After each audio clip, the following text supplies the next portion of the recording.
The phone rang just as the nurse wheeled me to the curb outside the hospital. I answered with shaking fingers, praying it wasn't more bad news. But instead, it was worse than that. It was my son. "Hey, Mom," David said casually. "Listen, we really want to be there for you, but the kids have soccer every evening this week. We'd help, but—" I didn't need to hear the rest. I smiled tightly, even though he couldn't see it. "Of course, honey. Don't worry about me." The line clicked off, and just like that, I was alone. Post-surgery, barely able to walk, a plastic bag with my discharge meds dangling from the wheelchair arm, I stared out at the nearly empty hospital driveway. It was late November, gray and brittle, and the cold crept through my coat like I'd forgotten how to dress for weather. I hadn't expected a parade, but maybe a ride home. A nurse eventually helped me into a cab. The driver didn't speak much. I liked that. The silence was easier than trying to explain why no one came for me. When I got home, if you could call it, that I found my apartment in the same disarray I'd left it in. Half-clean dishes in the sink. Laundry I'd meant to do before the surgery. A voicemail from the pharmacy reminding me about my blood pressure pills. And one from my sister-in-law, who asked if I'd heard about a sale at Macy's. No one asked how I was doing. No one even remembered I'd gone under the knife 2 days ago. Getting out of the cab had been its own war. Climbing the stairs to my apartment was a siege. But standing alone in that silent, tired space, I felt something worse than physical pain. I felt forgotten. I hadn't always been this invisible. I used to be the woman who cooked for 5, worked double shifts at the diner, remembered everyone's birthdays. The kind of mother who sat in the car for hours during baseball tournaments, always with snacks and Band-Aids. I stayed up nights making costumes for school plays.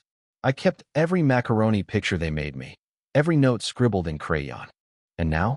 Now I was recovering alone from a surgery to remove part of my colon.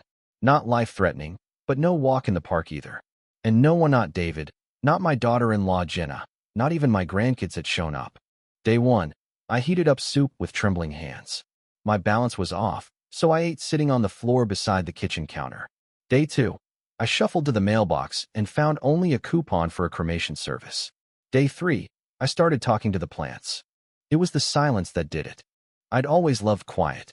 But this quiet, this absolute absence of voices, footsteps, laughter felt like death trying on its shoes. A week after I got home, David finally called. "How are you feeling?" he asked.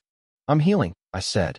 I left out the part about the stitches pulling every time I moved wrong, or the fainting spell in the shower, or how I had to crawl to the kitchen to get my pain meds because I couldn't stand. "Good, good," he said. I could hear the TV in the background, some kind of sports broadcast. "The kids send their love." I swallowed a hard lump. "Tell them I miss them. They've just been so busy." And Jenna picked up a few extra shifts. You know how it is. Yes, I knew exactly how it was. I had made their lives easier. All those times I dropped everything to help them when Jenna had her second baby, and I practically moved in to take care of the first. When David lost his job, and I paid their electricity bill without a word. When they needed a down payment, and I gifted them $10,000 from my retirement. But now, in the quiet of recovery, all I had were my own thoughts. They circled like wolves. One night, about 10 days in, I dropped a pot of tea. The pain from bending to pick it up was so blinding I slid to the floor and stayed there, curled like a comma. I cried not from the physical pain, but from the truth I couldn't unsee anymore. I had given everything, and now I was spare. I didn't sleep that night. I sat in the armchair with a blanket over my shoulders, staring out the window, watching as streetlights flickered off one by one. The pain in my body matched the ache in my chest. That was the moment something shifted. Not like lightning, not a sudden thunderclap of clarity, but more like the slow burn of a sunrise. I realized that if no one was coming, then I had to come back to myself. The next morning, I made a list: groceries, stretching, call the doctor for a follow-up. I set small goals. I started journaling. I even walked just to the end of the hallway, but it was something. I could barely breathe, but at least I was breathing for myself. A week later, I got an envelope in the mail from a neighbor I hardly knew. Her name was Pauline, mid-60s, red curls always tied in a scarf. We'd nodded at each other a few times, never more. Inside was a card. "Saw you come back from the hospital. If you ever need a warm meal or just someone to talk to, I'm in 3B. Been there myself." I stared at that little scrap of kindness for a long time. Then I made tea and knocked on her door. Pauline answered in a robe with soup stains on it and a cat curled around her ankles. We talked for hours. She told me about her hip replacement and the time she'd spent bedridden. We laughed about hospital gowns. We cried about sons who forgot how much their mothers gave. She said something I'll never forget. We're not invisible. We're just being looked through. But that doesn't mean we stop seeing ourselves. That night, I didn't feel alone. I felt seen. In the weeks that followed, I started going downstairs more. Pauline introduced me to a little group of women who met every Friday for cards and stories. Most had similar tales: surgeries faced alone, children too busy to help, loneliness seeping in like mold under the wallpaper. But there was strength in them, too. In us. Not the kind you shout about. The kind you earn in silence. The kind that keeps breathing even when no one remembers to ask if you're okay. One Friday, I read a poem I'd written about recovery. About silence. About teapots and staircases and doing laundry while stitched up and swollen. When I finished, the room was quiet, not the sad kind. The sacred kind. Pauline squeezed my hand. Told you, she whispered. We see you. That night, David called again. He sounded rushed, maybe guilty. Mom, I know we haven't been around. It's okay, I said. And I meant it. I've had company. 2 months had passed since the surgery, and winter had settled in hard. The kind of bitter cold that made every breath feel like it scraped your throat on the way down. I'd always hated this season, everything gray and bare, like the world forgot how to bloom. But I was walking now. Slowly, carefully, but walking. Most days, I made it down to the park at the corner. Sometimes I brought bread for the birds. Sometimes just a thermos of tea and a scarf to hide my face from the wind. One afternoon, as I was easing myself onto a bench, I heard someone call out, "Mrs. Hargrove?" I turned. It was Mel, the maintenance man for our building. Early 50s, always smelled like coffee and WD-40. "I saw you the other day," he said, coming over. Didn't want to interrupt. "You looked deep in thought." I smiled. Thinking is all I do lately. He sat down beside me without asking, which I appreciated. Too many people waited for permission to connect. The brave ones just did it. "You know," he said, "my mom passed last year. Alone. I didn't get there in time. She didn't tell me how bad it had gotten. Just said she didn't want to bother me." I turned to him, startled. That's the exact word I kept thinking. That I was a bother. That helping me would be an inconvenience. Mel nodded. She said that her whole life. Raised 3 kids. Took care of my dad until the end. Then when it was her turn to ask for something, she thought she didn't deserve it. We sat in silence for a while, watching a couple of boys kick a half-deflated soccer ball around the grass. One of them fell and laughed so loud it made the birds scatter. "You ever wonder," I asked, "what all that love we gave was for?" He shrugged. "Maybe it was for us." I thought about that for a long time. That night, I dug out a box I hadn't opened in years. It was full of my old journals, leather-bound, spiral-bound, even one with kittens on the cover from 1982. Pages and pages of my life, handwritten in slanted cursive. And in every book, some version of the same pattern. I helped. I gave. I worried. I hoped. I waited. And now? I didn't want to be the woman who just waited anymore. So I made a new list. This one wasn't about groceries or medication. It was about reclamation. Join a writing group. Take a yoga class seated, modified, doesn't matter. Bake cookies for someone who never expects them. Call my niece in Seattle. Say no when I need to. I didn't know if I'd do all 5, but writing them down felt like planting something. The next Friday, I read another piece at Pauline's gathering, this one about the first day I stopped apologizing for asking for help. When I finished, an older woman named Ruth clapped so hard her bracelet flew off. She grinned at me, missing 2 teeth, eyes sparkling. "You've got fire, honey," she said. "Don't let the world pour water on it." That night, I did something I hadn't done in a long time. I painted. Just cheap watercolors on printer paper. Nothing fancy, but it felt good. My hands shook a little from the meds, and the lines were messy, but the colors made me feel alive. The next day, I mailed the painting to my granddaughter Emily. She was 9, bright as a spark, with freckles scattered like constellations. I hadn't seen her in months, but I remembered her telling me she loved rainbows. So I painted her one. A week later, I got a video message on my phone. Emily, holding my painting. "Grandma, I love it. Look, I put it on my wall. Daddy says you're feeling better. Can we come visit?" Behind her, I heard David's voice. "Not this weekend. Sweetie, remember your game." Emily frowned. But I miss her. I paused the video there. That moment, her little voice saying she missed me, it cracked something open inside. I wasn't angry, not at her, not even at David anymore. I was just tired of being an afterthought. So I called him. "Hey, Mom," he said, sounding rushed as always. "Can I call you back?" "No," I said firmly. "I need 5 minutes." "You can spare 5 minutes, can't you?" He went quiet. "Okay, what's up?" I told him everything.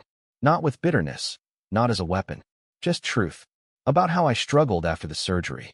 About the cab ride, the stairs, the crawling, the silence. About how I stopped waiting and started living again, but how I still missed them. He was quiet for a long time. "Mom," he said finally, "I'm so sorry. I didn't realize. I thought you'd tell me if you needed help." I sighed. I did, in my own way. But maybe I shouldn't have had to. "Yeah," he whispered. "You shouldn't have." A few days later, they came. David, Jenna, the kids, even the dog. They brought food and flowers and noise. So much noise. Emily ran to me like I was a lighthouse in a storm, hugging my knees so tight it made me wince.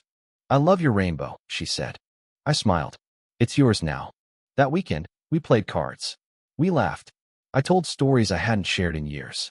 At one point, Jenna helped me fold laundry and whispered, "I didn't know you went through so much." David didn't say. I shook my head. "I'm not mad anymore. I just needed to be seen." Before they left, David hugged me like he hadn't hugged me since he was a boy.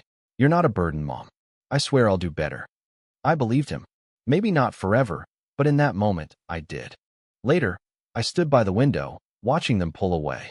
The silence returned, but it wasn't empty anymore. It was earned. I wasn't waiting anymore. I was living.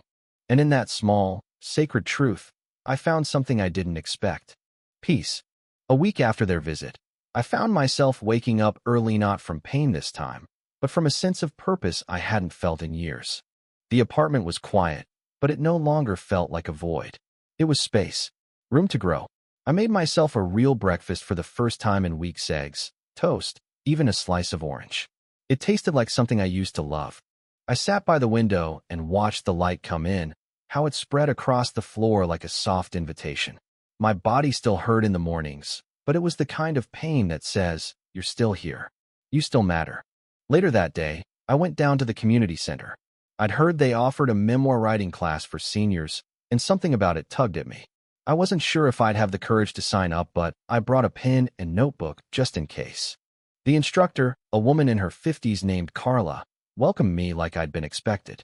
"We don't do grammar drills here," she said with a wink. "We tell the truth, even the parts that hurt." I ended up staying the full 2 hours. We wrote about childhood memories, first jobs, first loves. When it was my turn to share, I hesitated. Then I read aloud the opening line of my journal entry from the night I came home from the hospital. No one came for me, so I came back to myself. No one said anything for a moment. Then a man in the back, his name was Larry, I'd learn later, let out a long breath. "That's exactly how it feels," he said, "when they don't show up, and you realize you still have to." After class, Carla touched my arm gently. "You're a storyteller," she said. "Keep going." So I did. Each day I wrote. Sometimes for an hour, sometimes only a paragraph. The words came like old friends, hesitant at first, then familiar, then essential. And as I wrote, I began to stitch together the pieces of a life that had been about so much more than pain. I remembered my wedding day, the way my late husband held my hand under the table because I was nervous. I remembered my first apartment, a tiny place with leaky pipes, but windows full of light. I remembered how David used to crawl into bed with me after nightmares, how he called me his fort, and I wrote it all down. A few weeks later, Carla invited me to read at a public event at the library. "You don't have to," she said, "but I think you have something people need to hear." I was terrified, but I said yes. That night, I stood behind a podium in front of 24 strangers. My hands trembled as I held my pages.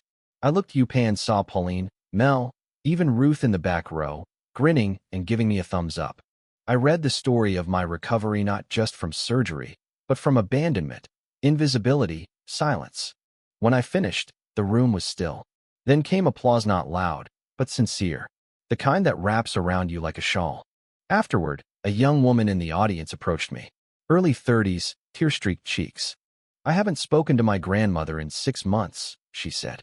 But listening to you tonight, I'm going to call her. I promise. I nodded, too choked up to speak. It hit me then. Maybe this was the reason I went through what I did. Not to suffer in silence, but to break it. To tell the truth, so someone else could be braver. When I got home that night, there was a message from Emily. Just her little voice, whispering like it was a secret. Grandma, I told Daddy I want to spend a whole weekend with you. Just us girls. He said yes. I pressed the phone to my heart and let myself cry. But this time, they weren't tears of grief. They were tears of return. The following weekend, she came. Emily arrived with a backpack full of books, glitter pens, and a stuffed bear named Captain Sparkle. We baked cookies, spilled flour everywhere, painted nails, and watched a movie under a blanket fort made from chairs and old quilts. At one point, she looked up at me, her hands sticky with chocolate.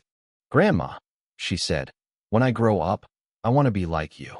I laughed, old and cranky. No, she giggled, strong and kind, like Brave. I wanted to bottle that moment, keep it on a shelf for dark days. That Sunday evening, when David came to pick her up, he lingered at the doorway. You look different, Mom. I am, I said. He nodded slowly, like he understood more than he was ready to say. Emily had the best time. Thank you. After they left, I sat down with my journal and wrote one sentence in bold letters across a clean page. I am not a burden. I am a woman who survived and chose to begin again. That week, I added something new to my list. Live out loud. No apologies. The days that followed Emily's visit were the warmest of my winter.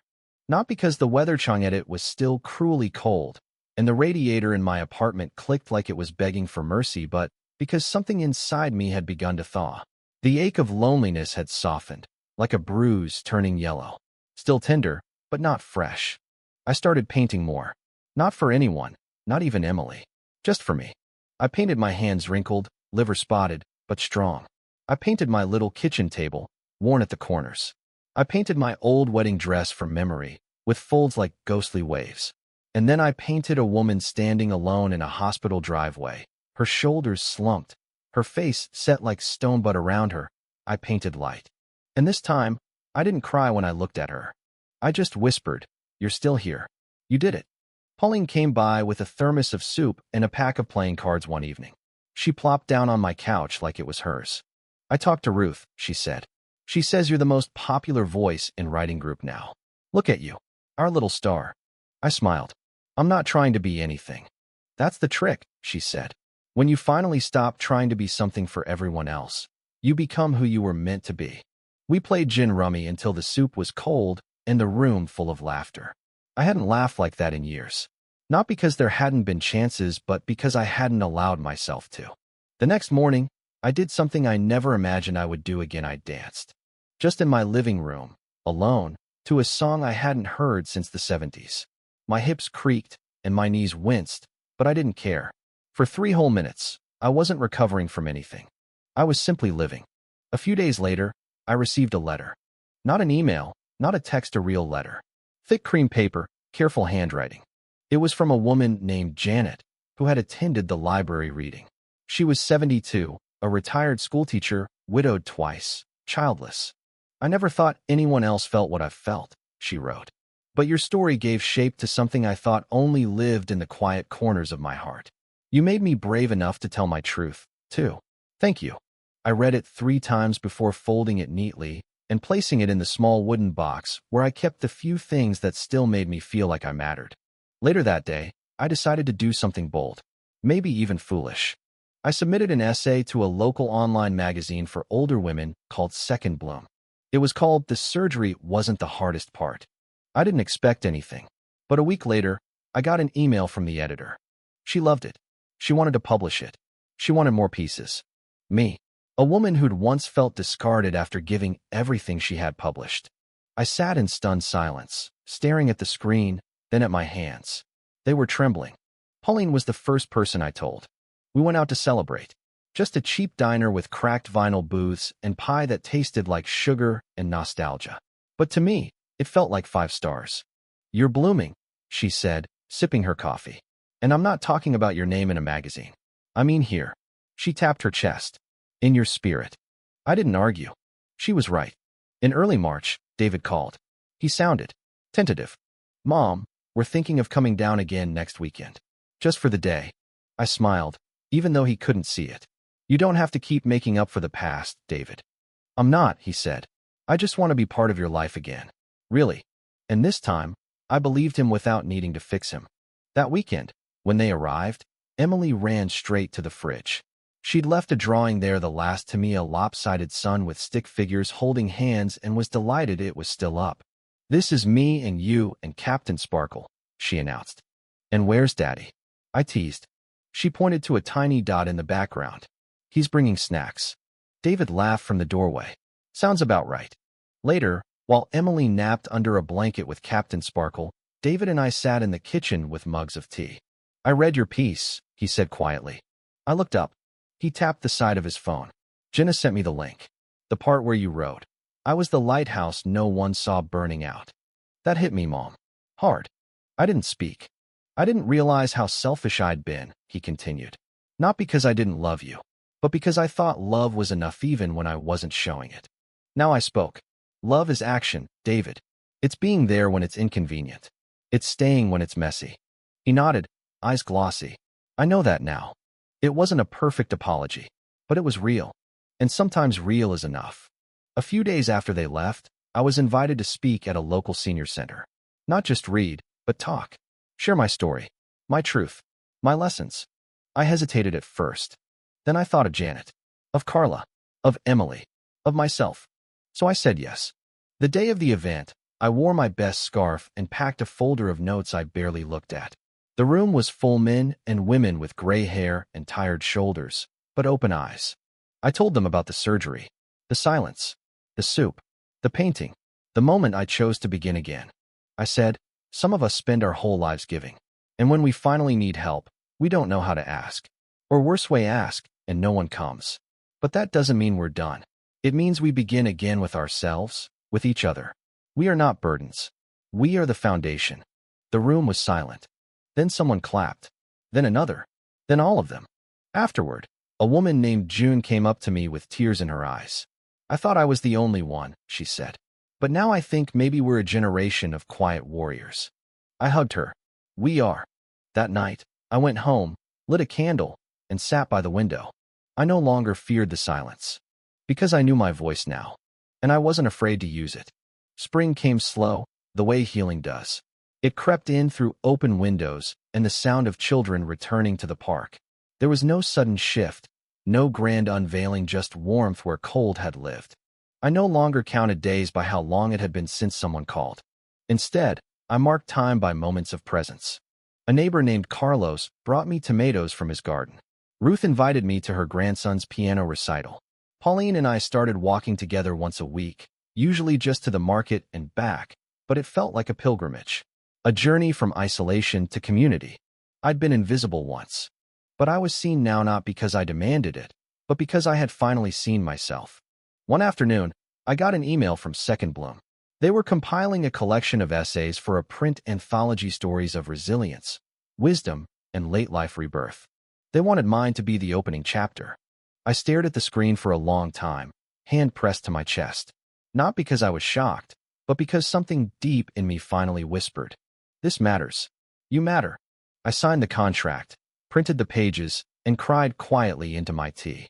That same week, I received another surprise, one that pulled me back into the past like a scent or a song. It was a letter from Helen. Helen and I had been best friends once. Back in the 80s, when we were young mothers, trading casserole dishes and babysitting each other's kids. We lost touch after her divorce, and life scattered us like dandelion seeds. But here was her handwriting, still loopy and generous. She had read my essay, found it online through a friend. She said it broke her heart and healed it at the same time. Said she still remembered the time I held her hand in a grocery store after her husband left. "I should have done more," she wrote. "You were always the strong one. I thought you didn't need anything." It always came back to that. People saw strength and assumed it meant invulnerability. But strength is often the bruised fruit at the bottom of the basket, still sweet despite the weight on top. I wrote back, not with blame, just truth, and an invitation. 2 weeks later, we met for coffee. Helen looked older, but her eyes were the same, full of regret and warmth and fire. We talked for hours. About what we'd survived, what we still carried, and what we'd learned far too late. I don't want to lose anyone else, she said. You haven't, I replied. We're here. That's enough. And it was. By June, I was invited to speak again, this time at a community college class about aging and society. The students were mostly in their 20s, sipping iced coffee, scribbling notes on laptops. Some looked bored. A few looked curious. One girl near the front cried softly the whole time. I told them what no one tells you when you're young. That time doesn't make you wise. Paying attention does. That sometimes the hardest thing you'll ever do is ask for help, and the second hardest is forgive the people who didn't give it. Afterward, the girl who had cried came up to me. My grandma raised me, she said, and I haven't seen her in 2 years. I thought I was too busy. I didn't say anything. I just gave her a hug. Sometimes hugs are the only punctuation love needs. That night, I called Emily just to say goodnight. I'm making a book, she said proudly, about all my favorite people. Am I in it? I asked, teasing. You're the first page, she said. There it was again, that quiet redemption. Not loud, not dramatic, but real. One morning, a few weeks later, I woke to birdsong. Real birdsong. Not through a window, but on the window. A little brown wren hopping along the ledge, pecking at crumbs from yesterday's toast. I watched it for a long time, smiling like someone who had learned to love mornings again. I stood slowly, carefully, and moved to the kitchen. My body still protested some days. The scars still itched, but I'd stopped seeing them as wounds. They were maps now, landmarks on the geography of survival. I poured tea, opened the window, and let the breeze in. Then I sat down and wrote a new piece. Not about pain, not about silence, but about what came after. About the women who show up for each other when families fall short. About the strength it takes to recover alone. About finding life not at the center of attention but at the edge of it, where the light is softest and most honest. I titled it simply, Return. By August, the anthology was published. My name was on the cover. Just a little name. No fanfare. But I took the book to the park and read it under the same tree where I used to sit alone and feed the birds. This time, the bench wasn't empty. Pauline was beside me. Ruth arrived with lemonade. Carlos brought cookies. Mel waved from the sidewalk. We weren't a family by blood, but we had built something better. A chosen village. At some point, I realized I hadn't thought about the surgery in days. I was past it. Not because the pain didn't matter, but because it no longer defined me. I'd come home from the hospital broken and alone. But I had returned to myself. Whole. That fall, I hosted Thanksgiving for the first time in years. The table was full. David, Jenna, the kids, even their dog. Emily brought her favorite people book and passed it around proudly. On the last page, she had drawn me again, this time, arms open, surrounded by birds, flowers, and smiling faces.